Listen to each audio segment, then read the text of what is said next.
দেখলে আমার ঘুম আসে না। আমি যখন ওই আয়নাঘরের দৃশ্যটা দেখি, কিভাবে একটা মানুষ এখানে থাকতে পারে বছরের পর বছর।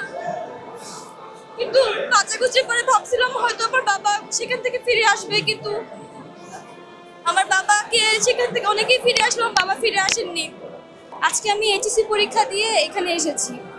কথা ছিল বাবা সাথে যাবেন আমার হলে, কিন্তু বাবার খোঁজে, বাবার বিচারে আমি আজকে পরীক্ষা দিয়ে এই অনুষ্ঠানে এসেছি বাবার বিচার চাইতে।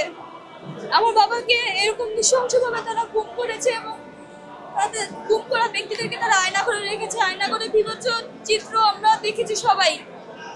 তারা কিছুটা নষ্ট করতে চাইলেও আমরা যেই অ্যাকচুয়াল যে আয়না ঘর কেমন ছিল, কতটা বিভৎস ছিল সেটা আমরা দেখেছি। সেটা যখন আমি দেখি, আমি যখন ভাবি যেখানে বাবা কিভাবে ছিল, বলার ভাষা নাই। এটা দেখলে আমার ঘুম আসে না। আমি যখন ওই আয়নাঘরের দৃশ্যটা দেখি, কিভাবে একটা মানুষ এখানে থাকতে পারে বছরের পর বছর। কিন্তু কাচাকুচি করে ভাবছিলাম হয়তো আমার বাবা সেখান থেকে ফিরে আসবে, কিন্তু আমার বাবাকে সেখান থেকে অনেকেই ফিরে আসলাম, বাবা ফিরে আসেননি। আমরা আশায় ছিলাম যে আমার বাবা ফিরে আসবেন। আজকে 11 মাস আজকে, কিন্তু আমার বাবার কোনো খোঁজ এই অন্তর্বর্তীকালীন সরকার দিতে পারেনি। তারা গুম কমিশন করেছে, কিন্তু সেখান থেকে আমাদেরকে কিছু জানানো হয়নি যে বেঁচে আছে নাকি নেই। 2011 সালে নিখোঁজ হয়েছে, 14 বছর হয়ে গেল। তো আমরা তো আশায় ছিলাম 5 আগস্টের পর থেকে যে হয়তো একটা সন্ধান জানতে পারবো। গুম পরিবারদের কষ্টটা আসলে কাঁচা, কারণ আমি বলবো, কারণ আমরা মানুষ মারা গেলে আমরা জানি যে সে আর কখনো ফিরে আসবে না।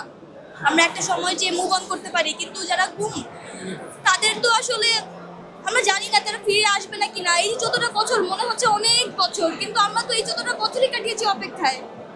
এই অপেক্ষা শেষ কবে হবে আমরা জানি না।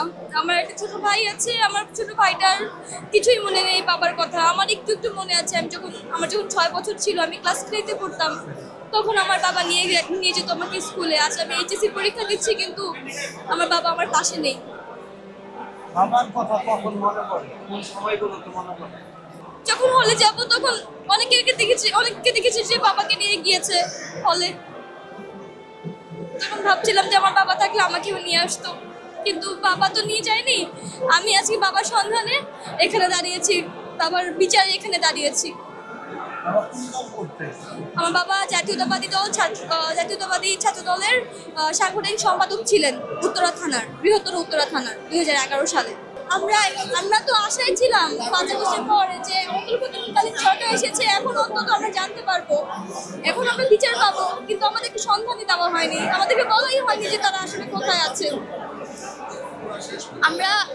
আমি চাই যেন এই অন্তর্বর্তীকালীন সরকার থাকাকালীন অবস্থাতেই আমাদের বাবাকে সন্ধান দেওয়া হোক এবং এর বিচার কাজ সম্পন্ন করা হোক।